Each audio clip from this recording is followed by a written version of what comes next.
Hello guys, mapagpalang gabi, umaga sa ating lahat at ngayon mag-adventure tayo. So dahil nasa airport tayo ay sasakay tayo ng eroplano at off-road muna tayo sa ating bike at mag-adventure tayo ngayon. So nandito kami sa airport para pumunta ng Zamboanga at actually guys, sa ulo ang abutin natin. So ipakita ko sa inyo ang mga kagandahan ng ating maigutan ngayon. So nag-check-in na kami guys at siyempre papasok namin sa loob at dito na kami sa may loob at langgano na kami ng ticket namin. When you rock the mic, put your foot on the gas and eat a red light. Papa M's TV. When you rock the mic, put your foot on Papa the gas M's and TV. ride the beat. When you rock the mic, put your foot on the gas and eat a red light. Ride the beat. When you rock the mic, put your foot on the gas, make a left, go right. Ride the beat. So guys, dahil naka-check-in na tayo, so ngayon ay sasakay na tayo sa shuttle bus at ihatid tayo dun sa may airplane na kabang. So dahil siguro para hindi maulanan or mabasa yung lahat ng passengers, so ito guys at punta na kami sa airplane at nasa shuttle bus na kami. So medyo malapit naman pero gusto na yung hindi maglakad ng pasahero. So ito guys at malapit ng ating sakyan aeroplano sa Philippine Airlines. So yan nakikita natin guys at dyan tayo sasakay mamaya guys. So ito na. So ito nasa taas na tayo guys at siyempre medyo umanda ang aeroplano at dahan-dahan ng tumatakbo. So mamaya ito guys papalipad na at siguro mga 1 and 45 minutes siguro nasa Zamboanga na tayo ng umaga. So actually ang flight natin guys nasa 5:30 ng umaga. So habang tayo konti at pinapandar ng ating sasakyan. So at siyempre guys at lumapag na tayo at nakita natin ay welcome Zamboanga City Airport International. So ito guys nakababa na tayo ng eroplano. Pinapakita ko sa inyo ang ating napuntahan na lugar dito sa may Zamboanga. Yan airport ng Zamboanga guys. At siyempre dyan tayo sumakay sa Philippine Airlines.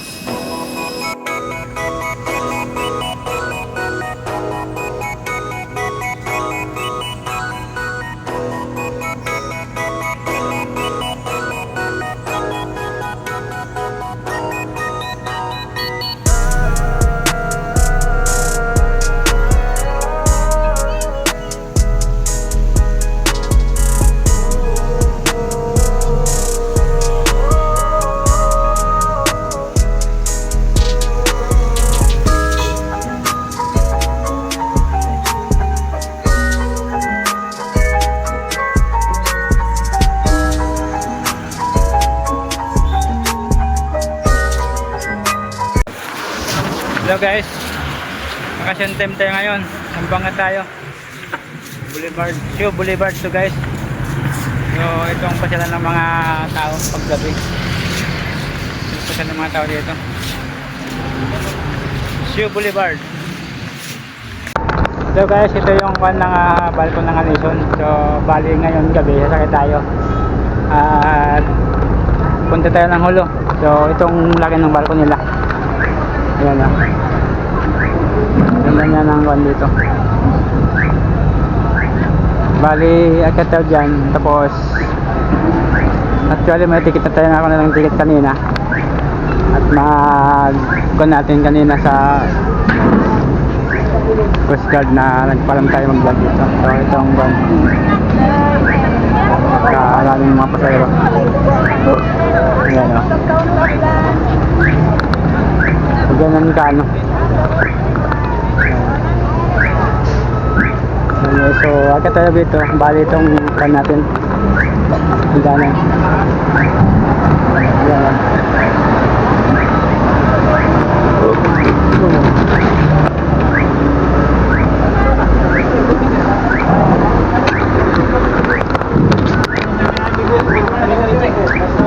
Muna ako dito. Atin yung kasi balik lang. Hirap mo. So dito na pagpasok natin.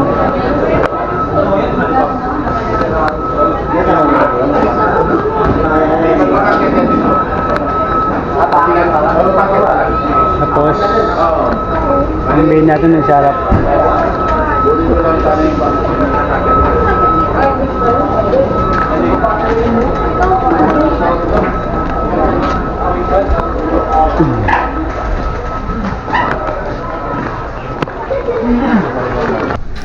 So guys, ganito ang bidding natin. At siyempre dahil malaking barko, so ang kuan, double deck. So kumbaga up and down yung bid. Mayroon sa baba, mayroon sa taas. So ganito yung seating ng ating sasakyan. So yan. At siyempre guys, nandito na tayo sa Holo at welcome to Holo. So ito guys, nating natin kanina umaga. 4:30 dito na. So, medyo nagpaumaga tayo para medyo maliwanag ang ating kuha dito sa may rooftop ng barko. Ito guys, ang ganda ng tanawin ng ating napuntahan. Mamaya ipakita ko sa inyo ang kagandahan dito sa Subo. At siyempre wala naman guys kuan dito, medyo peaceful naman, kumbaga kuan na dito ang lugar. Madami naman ditong bantay mga military. So siguro lahat ng mga magpunta dito, gusto magpunta ng tourist, wala na kayong pangamba guys. Siyempre kumbaga kung kayo ay medyo walang anin, tulad kayo sa military or sa tourism dito sa may Luzon. So dahil ako ay simula dito at hindi ko na kailangan mag sa mga military ko, sa mga tourist dito guide. So okay guys, at ito pinapakita ko sa inyo ang fair ng Luzon. So kami ng military ito mga tanawin pinapakita ko sa inyo. So yan guys, yan ang nasakyan natin kaninang barko, Alison shipping line yun guys. Yan tayo sumakay kanina. At medyo okay naman ang kuwan kasi nauna mo rin ng dagat sa ating bigay kanina. At malaki na yung barko. So yan guys, ang mata namin ito sa pier ng Luzon. So yan pinapakita ko sa inyo.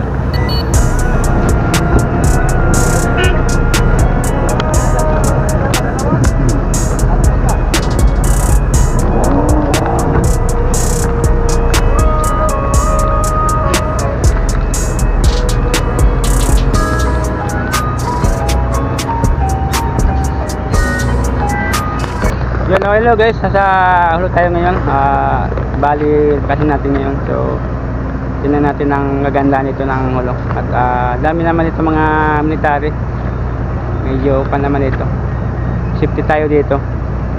At hindi lang kuhan dito, mga halimbawa nga bisita o turista, pwede kayong punta dito. So pakita sa inyo yung mga kagandahan dito sa vlog natin guys.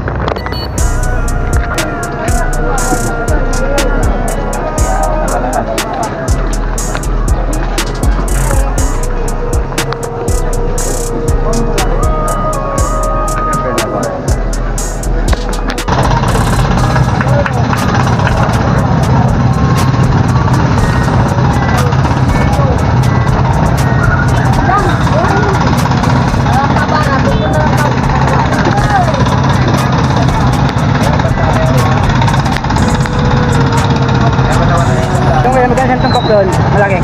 So 200, 100. So dito guys, hindi ito kilo kundi tumpok ang mintahan dito. So 100 ah. 100 si malaki, 100 doon. So dito ang mintahan at sa probinsya sa Ulo. Medyo mas mura dito kaysa magtimbang.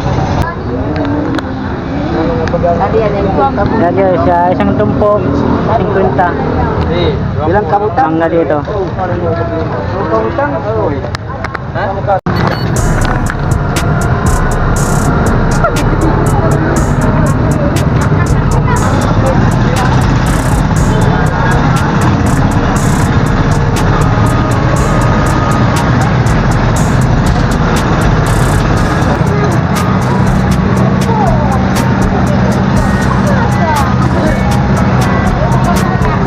So ang tawag ito guys, bangbangsog dito.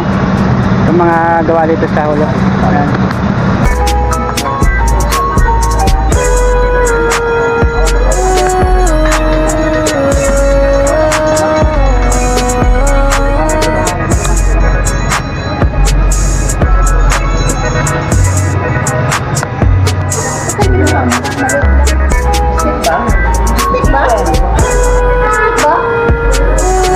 Ay, yun kayo naman. Palit kayo, nagbablog pa eh. Lipat mo, palit ka na. Ano dahil, kunin mo yung ikaw, lipat. So yun guys, dahil sa na kumain, siyempre umikot tayo dito sa bayan ng Hulo, dito sa may downtown. So yun ang tingin-tingin ng mga paninda dito, ang mga at mamaya siyempre sa palengke naman ang punta natin guys, yung mga dry fish na binibenta. So ito nasa palengke na kami. Buntot ng sagi. Ayan o, haba.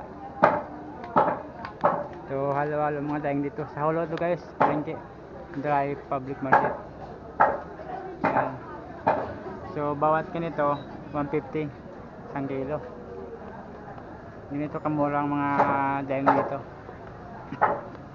Ito ang malaking danggit. Yan.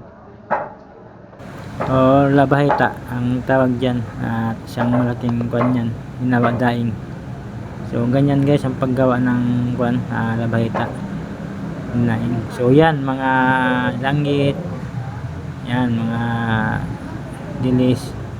So 150 yan isang tali. Yan. Yung mga ganyan guys 150. Yan, halo-halo mga paninda dyan na daing. So ikaw na lang mamili, may mga pusit. So kilo 350 ang pusit. So yan guys, at siyempre hindi naman tayo pumunta hindi nakabili. Siyempre bumili tayo dyan. At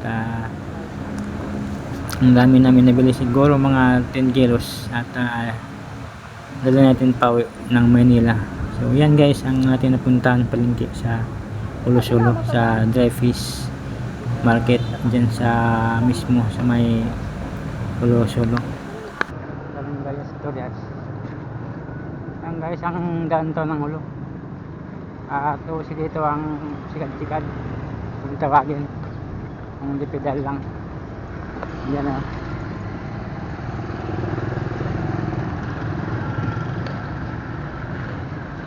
So kung masakay ka dito, sikad ay mag-rent ka lang ng 20 or 25 sa pupuntahan mo. Yan lang ako dito sa bayan ng Hulo. Yan ang sikat sa sundan namin.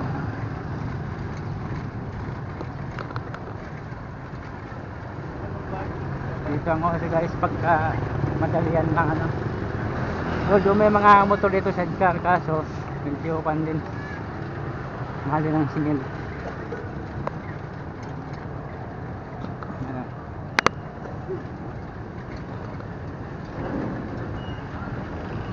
So ito ice cold, ito jeep po to,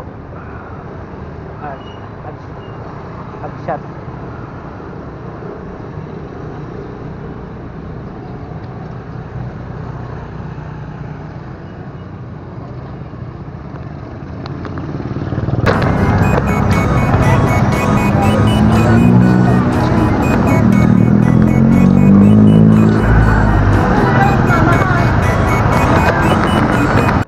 At siyempre guys, at hindi daw kumpleto ang araw mo dito kung hindi ka makapunta sa Mang Sali Beach. Kaya nagpunta tayo dito sa may Mang Sali Beach guys. At siyempre ngayong gabi papakita ko sa inyo ang gagandahan. At, Hello guys, magandang gabi. Nasa Mang Sali Beach tayo. Dito sa may parang Sulu. So ito ang buwan ng parang guys, sa parang Sulu. Bali ito ay beach resort. So ang tawag dito sa Mang Sali. At ang kuwan dito bali overnight. So one cottage yan. Bali ang rent 1,000. So kung pasok na ay halimbawa alas 6, so out kayo bukas alas 6 din.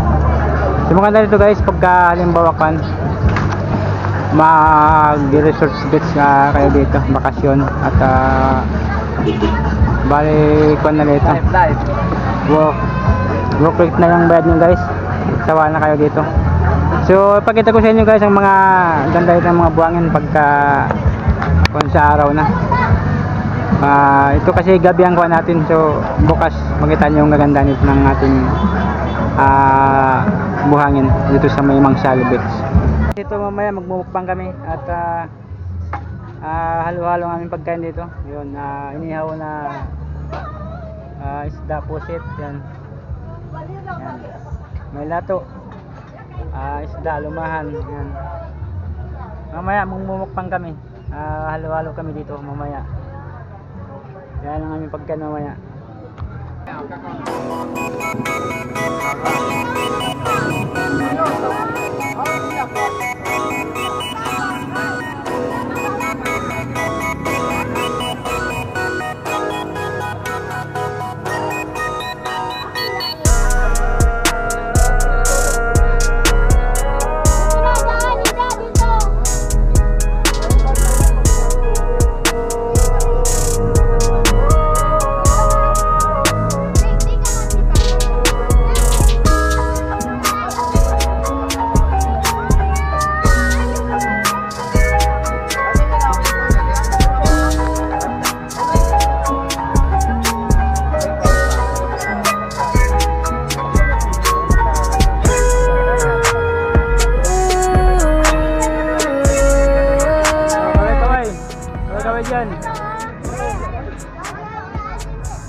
At siyempre guys, tapos natin kumain, nag-ikot-ikot tayo dito.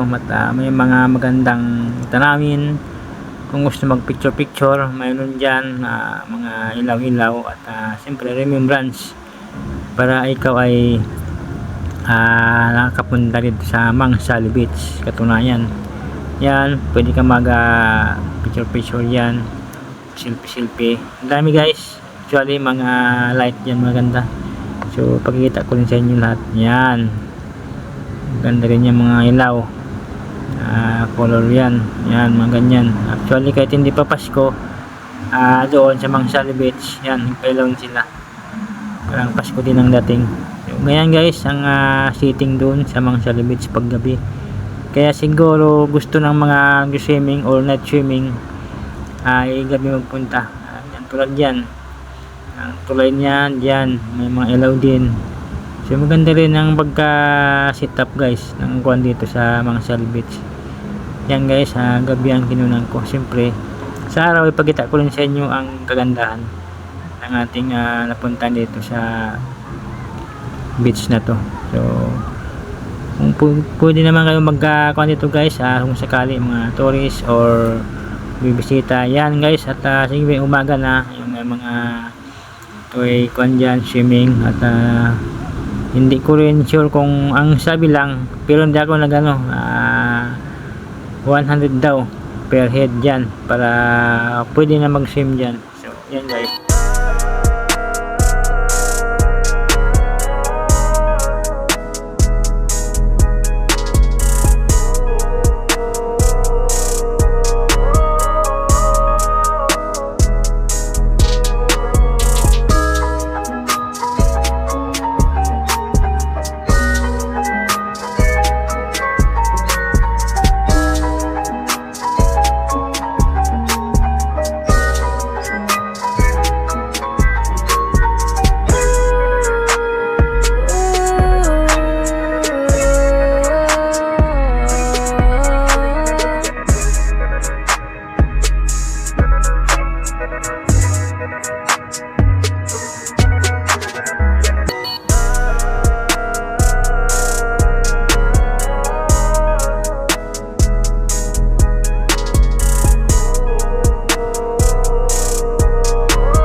at nasa Mangsali Beach tayo.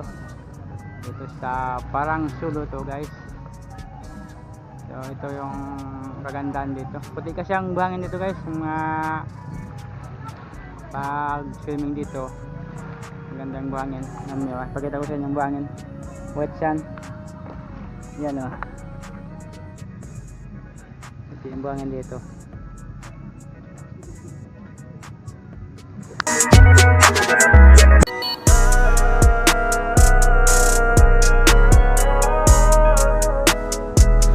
So guys, dahil naglabas ng ating oras dito sa Mangsali, so ito pauwi na kami at mayroon pa kaming pupuntahan isang barangay or lugar dun sa may Membong Sulu at siyempre kung tawagin daw doon ay Tambuang Waterfalls. So pupunta natin mamaya at siyempre pakita ko sa inyo ang kagandahan doon.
Good morning at welcome to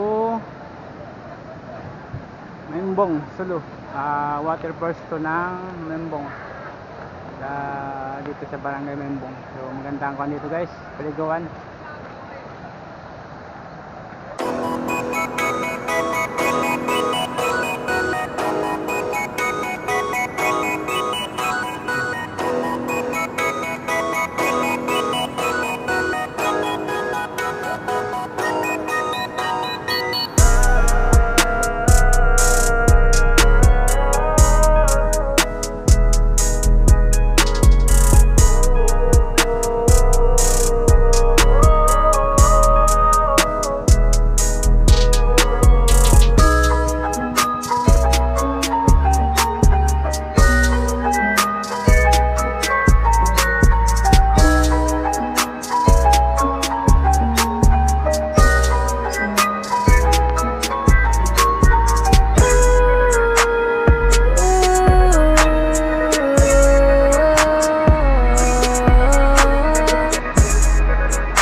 guys, yan ang water force dito.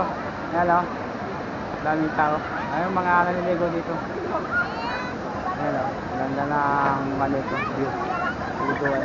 Daming tao dito naliligo. Yan sila. Yan yung mga naliligo. So yan, mga naglangoy dito. Malalim to guys, malalim.